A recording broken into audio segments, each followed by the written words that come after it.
We are now ready to move into Chapter 10 in our A&P 1 class. In Chapter 10, we are going to cover the muscular system. As a student, there are two things you are responsible for within this chapter. First, you must learn the location of all the important muscles we discuss. Second, you must learn the actions of all of these muscles. Now, as the teacher, I am going to provide you with what I think are some tips and different ways that I can help you learn the location and action of these muscles. But for the most part, this is a chapter that you are going to have to sit down and spend time with to learn. I don't want to use the word memorize because generally when you memorize, you are just going to forget the information. But it is going to take quite a bit of time on your part to truly learn the material in this chapter.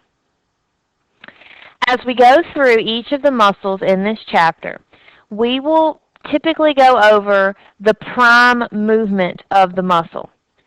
A prime mover of a movement in your body is the muscle that is providing the major force for the movement. When we think of prime movers, these are going to be the muscle that automatically comes to mind that is responsible for the movement.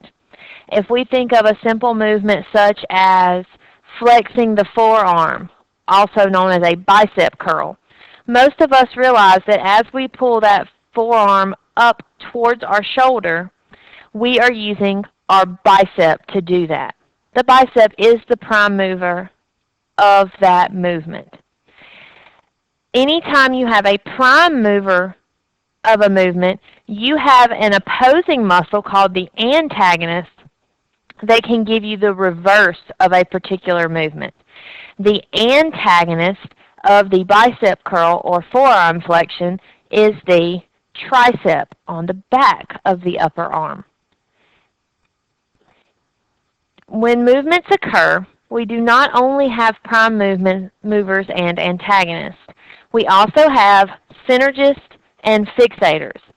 Synergists are muscles that help add force to the movement, but also prevent any movement in a different direction than what you are attempting or desiring to complete at that time. When we do a bicep curl, we want our forearm to come towards our shoulder. We don't want it to waver from side to side. Your synergists are going to be located in your elbow to help keep the proper movement going. A fixator is a special type of synergist that helps to immobilize the bone when you're completing a muscle movement. As we go through the chapter, we're really at this level going to focus on the prime movers of each particular action that we cover. Now, before we can go any further, there are a few things that we need to make sure we remember.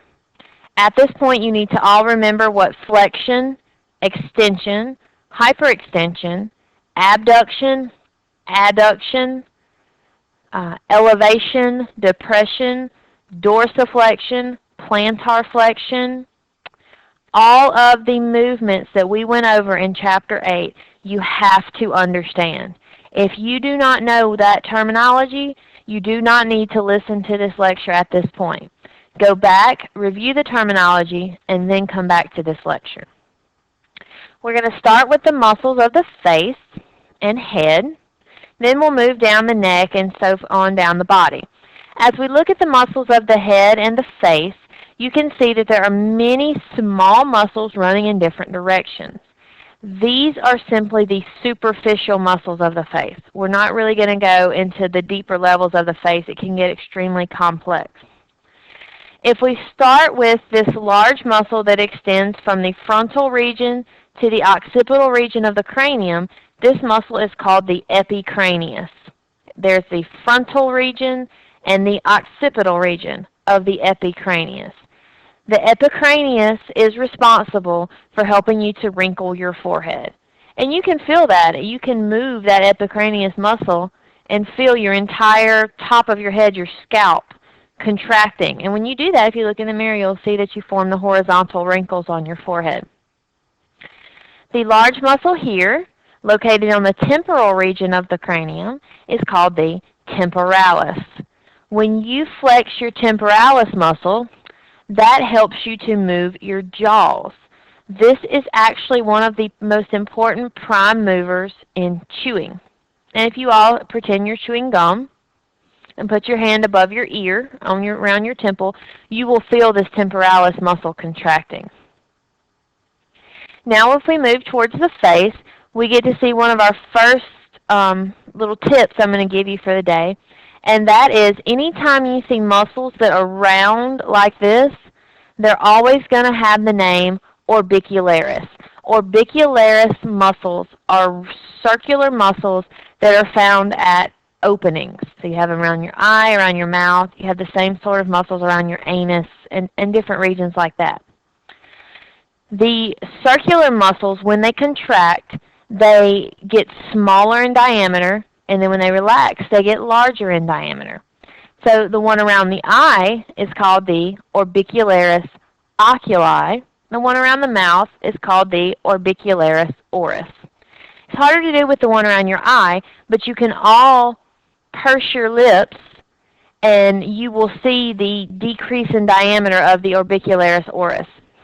If you go to pucker up to give somebody a big kiss, that's when you're really going to be using this orbicularis oris. Of course, also during talking and chewing and things like that, it's going to become a synergist. It's going to help.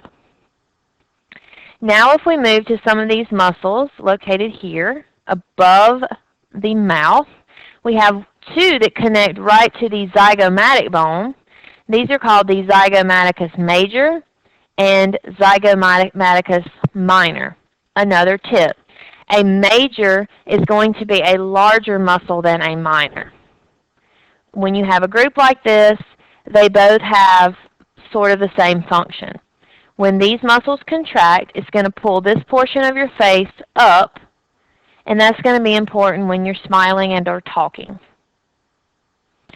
Now we have this muscle here called the levator labii superioris, and the antagonist down here, the depressor labii inferioris. And let's just break down those words. A levator sounds like elevate. Labii are lips. So this muscle is going to elevate the superior or upper lip. Coming down here, this muscle is going to depress the inferior or lower lip. Muscle in the front of the chin is known as the mentalis. Muscle behind the depressor labii inferioris is the depressor anguli oris. Also helps to pull down the corner of your mouth to lower the bottom lip. It's also a really important muscle if you do a forced frown. Now if we move to the cheek region, there are two important muscles. This one here that runs in this direction is known as the buccinator. The buccinator is important for smiling, speaking. In the opposite direction, this muscle, larger, is known as the masseter. The masseter is the prime mover of mastication or chewing. So if we go back and talk about the chewing again, we said the temporalis muscle here. Now the masseter, those are going to both be involved with chewing, as well as two other muscles known as the pterygoid muscles that are much deeper in the cheek we can't see in this picture. Now if we begin to go a little further down, we're going to see this beginning picture here. This is the major muscle we're going to talk about in the neck. It's called the sternocleidomastoid. We're going to move on down to a different picture before we talk about it.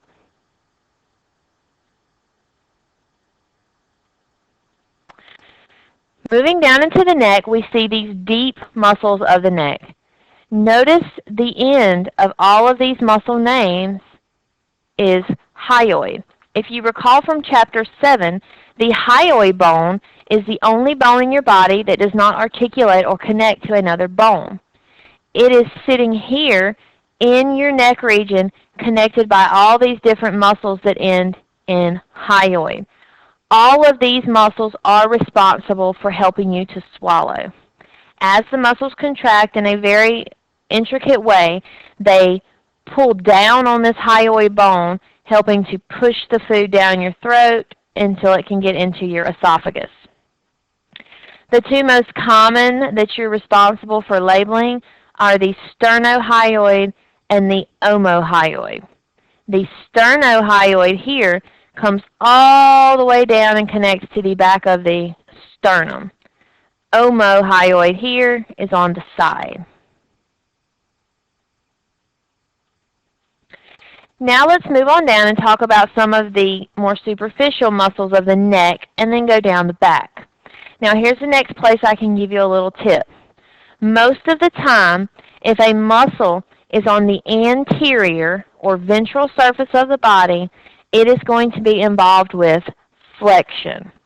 If the muscle is on the back, the posterior dorsal part of the body, it is going to be responsible for extension. Now with the legs, there's a little bit of an exception to that, but we'll get to that when we get to the legs. Now let's think about the sternocleidomastoid. If you recall, that was the muscle that connected to the mastoid process of your temporal bone, twisted down the front of the neck, and connected to the sternum. This is the major muscle that is responsible for flexing your head, or if you can think of nodding your head, yes. That's what the sternocleidomastoid is for. Two of your hyoid muscles, in addition to helping you swallow, also help you with this head flexion. The way the sternocleidomastoid muscle wraps at an angle around the neck allows it to not only be responsible for head flexion, but also for a lateral head movement. A lateral head movement is turning your head to the side, such as shaking your head no. Now, as we move to the muscles in the back of the neck, the semispinalis capitis and the splenius muscles, I'm going to flip to a picture very quickly. They're located here. These are on the back of the neck, so they're not going to be responsible for neck flexion. They're going to be responsible for neck extension and hyperextension. Moving further down the back, we have an important set of muscles known as the erector spinae muscles. These are deep, deep muscles inside of the back that are the prime movers of back extension, bending your entire trunk of your body to the back. They're also responsible for helping to hold you erect, meaning helping you to stand up straight. So if you've ever had a job or anything that kept you standing on your feet for a long period of time, a lot of times you'll feel pains down here in more of your lower back region, and that's because you've overworked these muscles. Simply by standing up, you are using these muscles.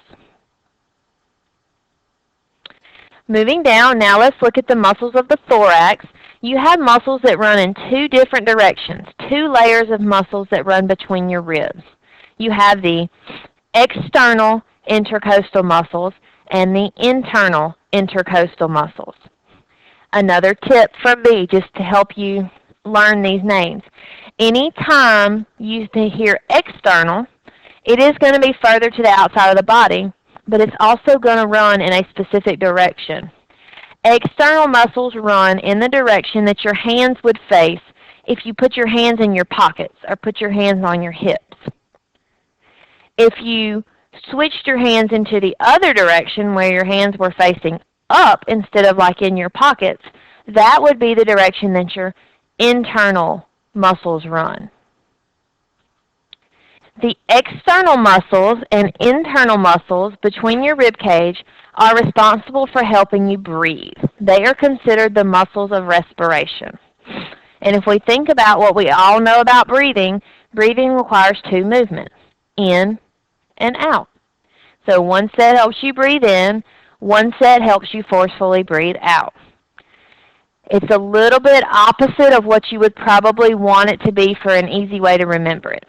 The external muscles help you breathe in. The internal muscles help you breathe out.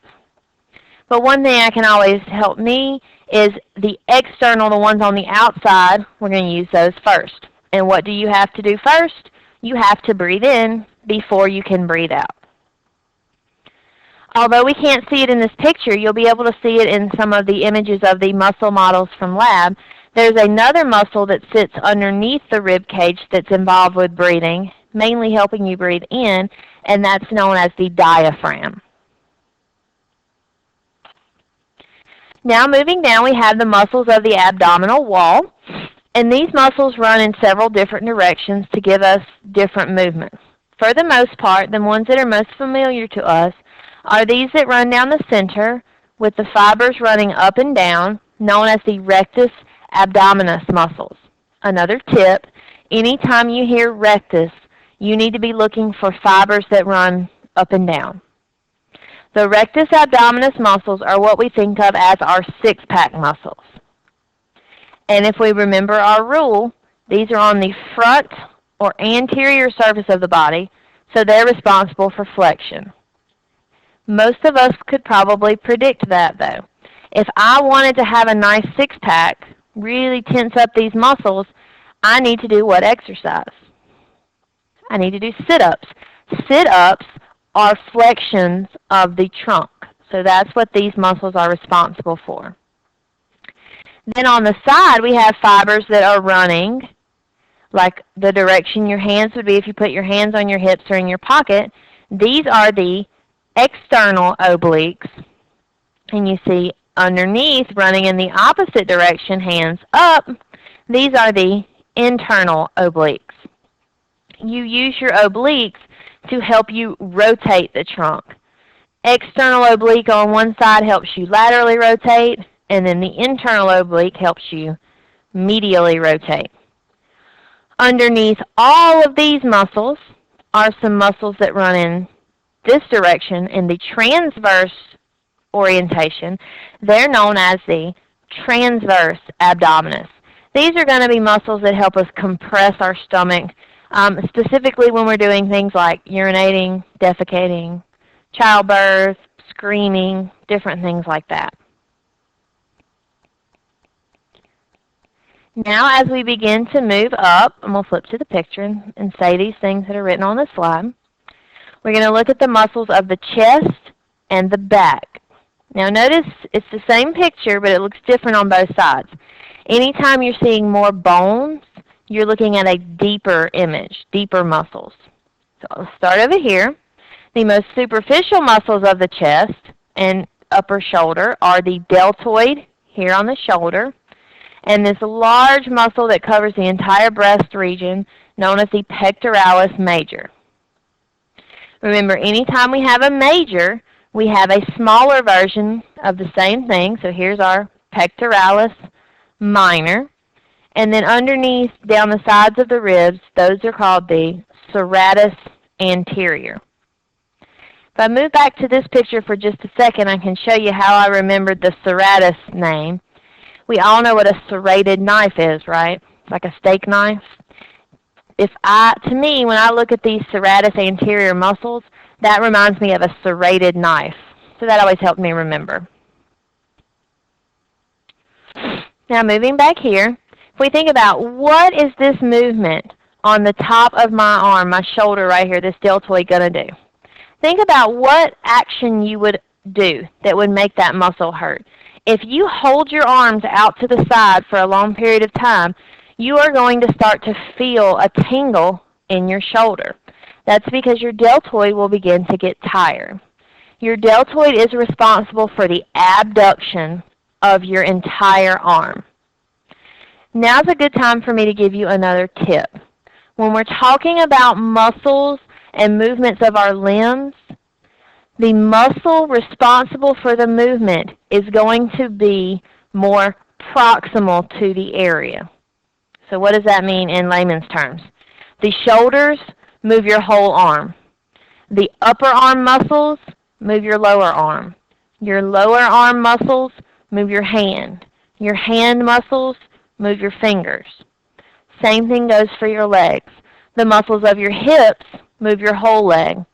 The muscles in your upper leg move your lower leg. Muscles in your lower leg move your foot. Muscles in your foot move your toes.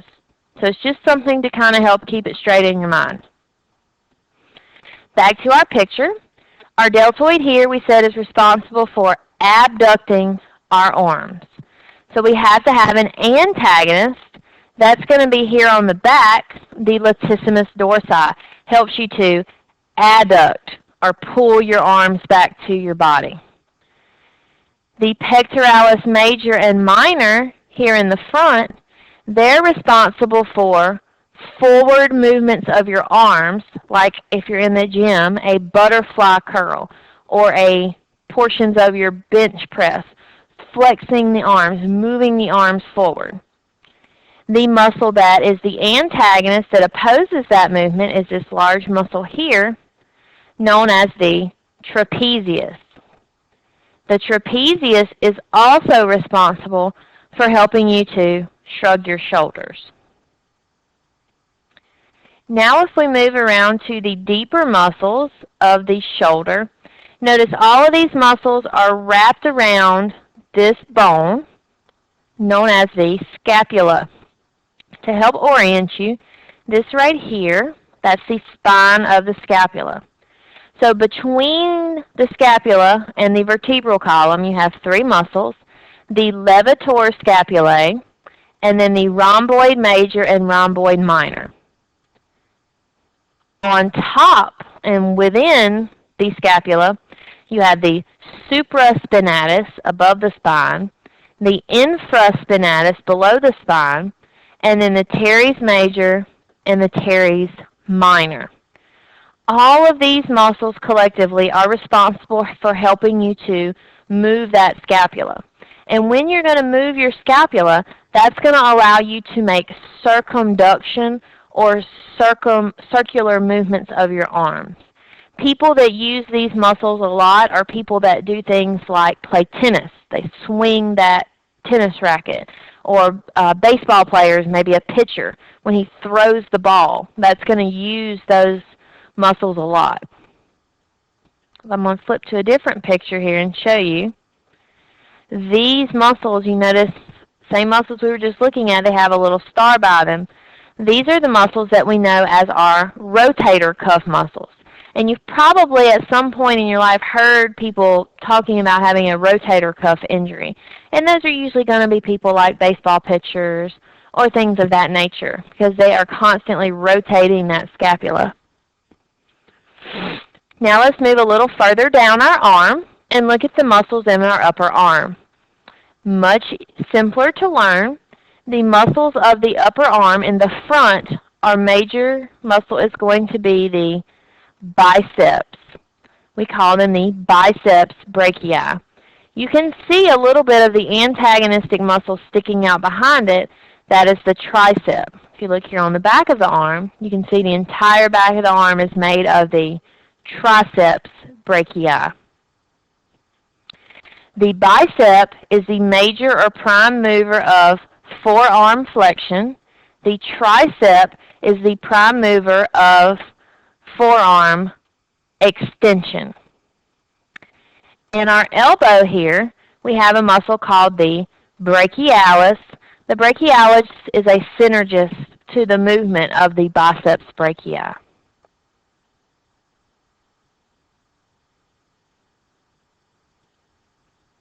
Now let's move down into the muscles of the forearm.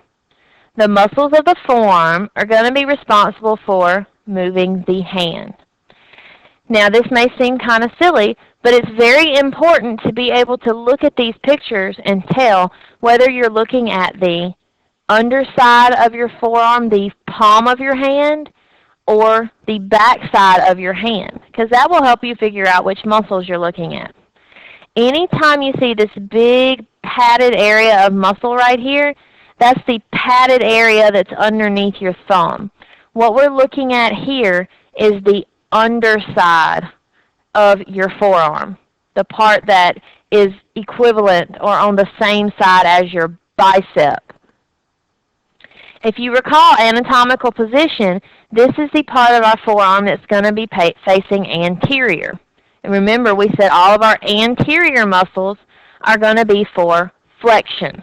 If you notice the name of these muscles, most say flexor. They're also named by whether they're closer to the ulna or the radius. The easiest way to learn these are to learn them in order. Start with your largest muscle here, the brachioradialis. Then you have flexor carpi radialis, palmaris longus, flexor carpi ulnaris. So you have to learn them in order. A few extras that are important. We have a muscle known as the pronator teres. The first four muscles we went over, remember, they were all for flexion of the hand. Now this muscle is called a pronator. Remember, pronate means turn your hand palms down. Supinate means turn your hands palms up.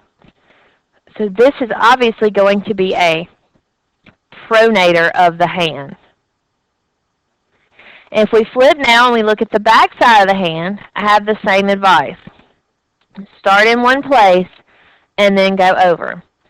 The only thing that's confusing about this side is you can see one of the flexors. So I flip back here, see this flexor carpi ulnaris? You can see it on this side. So you have to remember, I can see this flexor, and then I start going over my extensors. All of these muscles are on the back side of my forearm, so they're going to be responsible for extension of my hand. I have the extensor carpi ulnaris, then next to it, the extensor well, this is a movement that, this is a muscle that helps extend the finger, sorry. And then I'll keep going a little further, then I can get to my extensor carpi radialis. You have a brevis and a longus. The brevis is shorter than the longest. We'll see that again in a minute. Now if I come back here, these are the muscles responsible for extending my digits, my fingers. And how you can remember that is look at the end of this muscle. See how it connects to tendons that go all the way into the fingers? So this is going to be a digit muscle. Now finally, let's move into our legs. This is the most complex part for some people. We need to make sure we understand a little bit of terminology. First, we need to talk about the muscles of the hip. The muscles of the hip are responsible for moving the entire leg. Your textbook talks about the foreswing and the backswing of walking. Okay? The foreswing of walking is simply pulling your entire leg into a flexed position. Backswing of walking, that's going to be moving the entire leg in an extended way. Now here's the trick to this. Remember, when you extend your whole leg comes forward. But when you extend your lower leg, the lower leg goes backward. So just kind of follow along with me, but that's what makes this a little bit confusing. So now that we're here looking at this picture, we can see the major muscles located on the inside of our hip. This is the pelvic brim, top of your pelvis, the iliac crest. In here, this muscle is known as the iliopsoas muscle. Your iliopsoas muscle is the major muscle in your hip that allows you to move your entire leg forward in a flexed position. The antagonist to this is going to be this large muscle in the back known as the gluteus maximus. This is going to be the major muscle responsible for extension and hyperextension of the entire leg. The gluteus medius helps with this movement. Now if I go into the muscles of the thigh, most of us would say this muscle is my quad. The quadriceps femoris is actually a group of four muscles together. You have the two rectus femoris. Remember, rectus means up and down. Then you have vastus lateralis on the more lateral side of the leg, and vastus medialis on the more medial side of the leg. The quadricep helps the iliopsoas muscle flex the entire leg. At the same time, that muscle is responsible for extension of the lower leg. So everybody that's listening to this, you need to do these movements as we're talking about them. If you stand up and flex your entire leg, you're using the muscles in your hip, the iliopsoas muscles, but you'll notice you're also tensing that muscle, your quads, in your thigh. If I am flexing my entire leg, I am also extending my lower leg. Those movements go together. That's why this same set of muscles can be responsible for flexing one part and extending another part. Muscles on the outer leg here, the tensor fascia lata, that muscle is responsible for abducting. The muscles on the inside, adductor longus, adductor magnus, and gracilis, they are responsible for adducting. The muscle that crosses the thigh is known as the sartorius. It helps you cross your leg. The antagonists to your quads are known as your hamstrings. Your hamstrings are made of your biceps femoris muscles, along with your semitendinosus and semimembranosus. The semitendinosus here has a really long tendon that almost splits the membranosus in half. Your hamstrings are going to help your gluteus maximus extend your entire leg and flex your lower leg. Finally, now we can look at the muscles of the lower leg, and then we get back to the more typical, what we've been seeing. Okay, so you're just not going to have muscles doing opposite movements with different parts of the leg. We're going to have muscles in the front of our legs.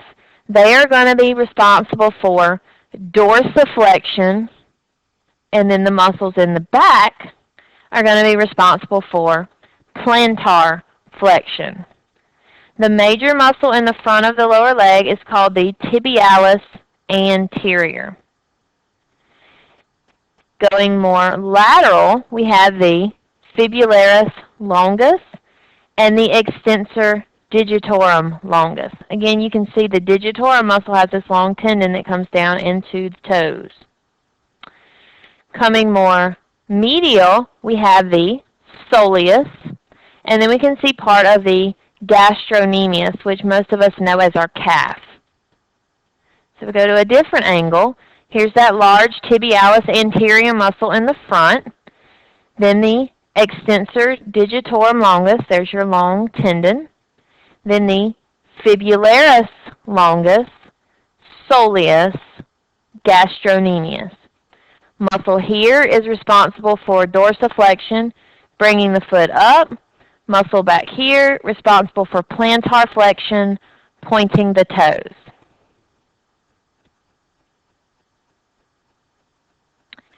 As I finish this chapter, let me again tell you, you need to know location of the muscles and action of the muscles.